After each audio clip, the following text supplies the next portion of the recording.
সুবহানাল্লাহ। আউযু বিল্লাহি মিনাশ শাইতানির রাজিম। বিসমিল্লাহির রহমানির রহিম। আসসালামু আলাইকুম ওয়া রাহমাতুল্লাহ। আজকে যে বিষয় নিয়ে কথা বলবো, এই বিষয়টা খুব সেনসিটিভ বিষয়, আধ্যাত্মিক বিষয়। এই আধ্যাত্মিক বিষয়টা বর্তমান আহলে হাদিসের যে শায়েখরা আছেন তারা মানেন না। এই আধ্যাত্মিক ক্ষমতা অর্জন করার যোগ্যতাও তাদের নাই, যার কারণে ওনারা এই আধ্যাত্মিক বিষয়টা মানেন না। আর এই আধ্যাত্মিক ক্ষমতা অর্জন করতে নফল ইবাদত বেশি বেশি করতে হয়, আল্লাহ তাআলার নৈকট্য লাভ করতে হয়, আল্লাহ তাআলার নিকটে যাইতে হয়। ওনারা আস্তে আস্তে নফল ইবাদত বাদ দিয়ে দিচ্ছেন, মানুষকে নিরুৎসাহিত করেন, মানুষ যেন নফল ইবাদত না করে এই জন্য তারা তাগিদ দিচ্ছেন। আর যখন মানুষ নফল ইবাদত ছেড়ে দেবে তখন আল্লাহ তাআলার নৈকট্য লাভ করতে পারবে না, এবং এই আধ্যাত্মিক বিষয়টাও তারা প্রমাণ করতে পারবে না, এবং আল্লাহর সরাসরি সাহায্য নিয়ে যে কোনো কাজ হয় সেটাও প্রমাণ করতে পারবে না। আল্লাহ তাআলার নিজের আধ্যাত্মিক ক্ষমতা আছেন।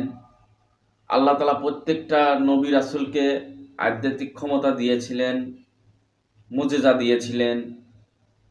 সাহাবী আজমাইনদের আধ্যাত্মিক ক্ষমতা ছিলেন, যেমন ওমর ফারুক রাদিয়াল্লাহু আনহু একবার খুতবা পাঠ করতেছিলেন।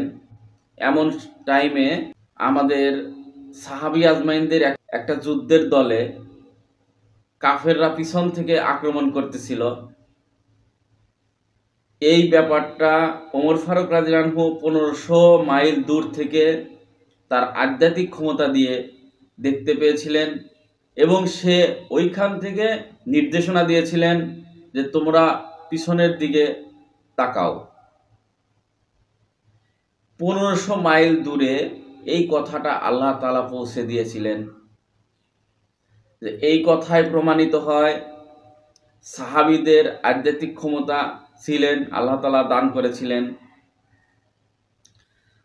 বড় বড় পীর বুজুর্গ হক্কানি আলেমদের আধ্যাত্মিক ক্ষমতা ছিলেন। আমি একজন বড় মাপের অলির গল্প বলি, এটা থেকে আপনি বুঝতে পারবেন যে বড় বড় পীর বুজুর্গ বা আলেমদের অলিদের যে আধ্যাত্মিক ক্ষমতা ছিলেন এটা বোঝা যাবে। আমি যে বুজুর্গ ব্যক্তির কথা বলবো তিনি ছিলেন একটা দেশের বাদশাহ।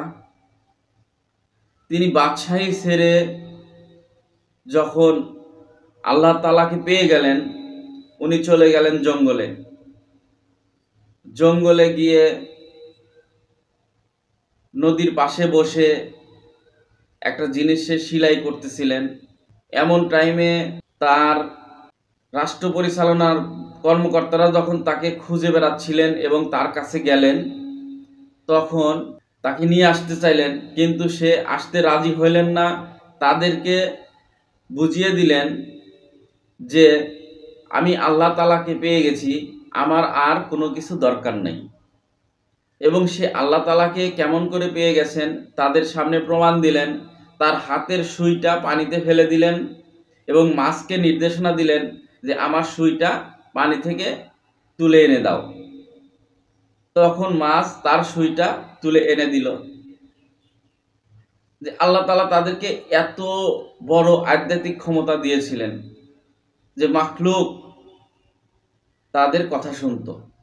আহলে হাদিসের শায়েখরা এই বড় বড় পীর বুজুর্গানে দিন, হক্কানি আলেমদের জীবনী, আল্লাহ তাআলা যে তাদেরকে আধ্যাত্মিক ক্ষমতা দিয়েছিলেন এই কথাগুলো তারা বিশ্বাস করবেন না। আর বিশ্বাস না করার কারণ হচ্ছে আল্লাহ তাআলাকে পাওয়ার যে যোগ্যতা দরকার সেই যোগ্যতা তাদের মধ্যে নাই। সরাসরি আল্লাহ তাআলার সাহায্য নিয়ে যে কোনো কাজ যে করা সম্ভব এটা তারা কোনোদিন করতেও পারে নাই, করতে পারবেও না। আল্লাহ তাআলাকে তারা তো আসলে পায় নাই। তাদের বিশ্বাস মাখলুক থেকেই সবকিছু হয়। মাখলুকের সাহায্য ছাড়া আল্লাহ তাআলা কোনো কাজ করতে পারে না, নাউজুবিল্লাহ। তাদের বিশ্বাস যে আল্লাহ তাআলা যে কোনো কাজ করেন মাখলুকের সাহায্য নিয়ে করেন। আল্লাহ তাআলা যদি কোনো মানুষকে সাহায্য করতে চান, মাখলুকের সাহায্য নিয়েই আরেকজন ব্যক্তিকে সাহায্য করেন। এটা হলো তাদের বিশ্বাস। কিন্তু আল্লাহ তাআলা যে মাখলুক ছাড়াও যে কোনো প্রকার সাহায্য মানুষকে করতে পারেন, এই সাহায্য তারা কোনোদিন পানও নাই, তারা বিশ্বাসও করবে না। আর আমি এই কথাগুলো বলার কারণে আজকে থেকে আমি হয়ে গেলাম ভণ্ড পীরের মুরিদ। কারণ আমি বিশ্বাস করি আল্লাহ তাআলা সকল ক্ষমতার অধিকারী। আল্লাহ তাআলা মাখলুকের সাহায্য ছাড়াই সব কাজ করতে পারেন। শুধু আল্লাহ তাআলার বলা দরকার, হয়ে যাও। তো আল্লাহ তাআলা বলবেন হয়ে যাও, সাথে সাথে হয়ে যাবে। কোনো প্রকার মাখলুকের সাহায্য আল্লাহ তাআলার দরকার নাই। আর যে ব্যক্তি আল্লাহ তাআলার হয়ে যাবে, আল্লাহ তাআলা সরাসরি তাকে সাহায্য করবে। আল্লাহর দুনিয়াতে এমনও বুজুর্গ ব্যক্তি ছিলেন যাহারা পানির উপরে জায়নামাজ বিছিয়ে নামাজ পড়তে পারতেন। আল্লাহ তাআলা এত ক্ষমতা দিয়েছিলেন, আল্লাহ তাআলার এত নিকটবর্তী হয়ে গিয়েছিলেন। আমার এই কথাগুলো অনেকেই বিশ্বাস করবে না। বিশ্বাস না করার পিছনে কারণ হলো এই যোগ্যতা অর্জন করতে হলে অনেক কাঠখড়ি পোড়াইতে হবে, অনেক কষ্ট করে, অনেক নফল ইবাদত করে আল্লাহ তাআলার নৈকট্য লাভ করতে হবে।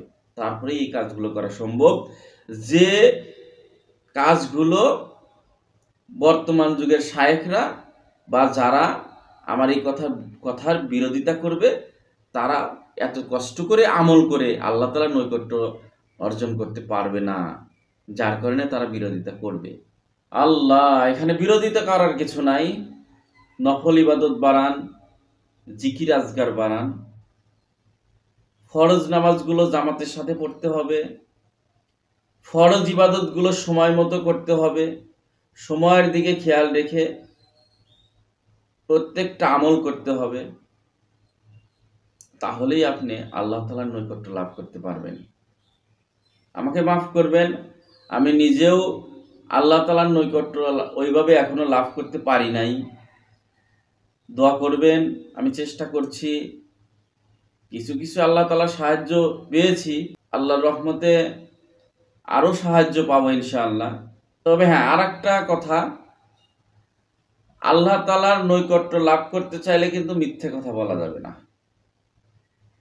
হুজুর পাক সাল্লাল্লাহু আলাইহি ওয়াসাল্লামের ৬৪ বছর জীবনে একটা মিথ্যা কথাও বলেন নাই, যার কারণে তার মুখে বরকত ছিলেন।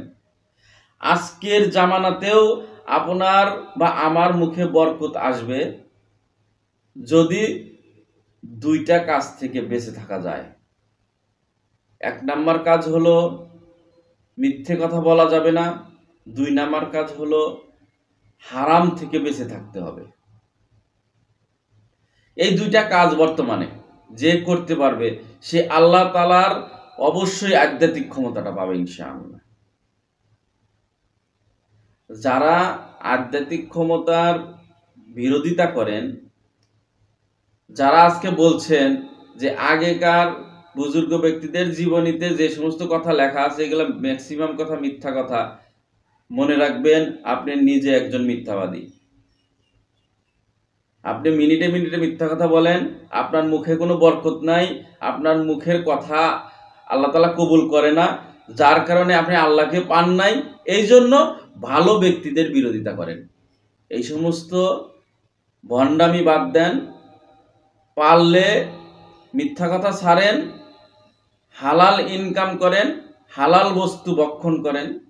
আল্লাহ তাআলা অবশ্যই আপনাকে গায়বী মদদ দান করবে ইনশাআল্লাহ।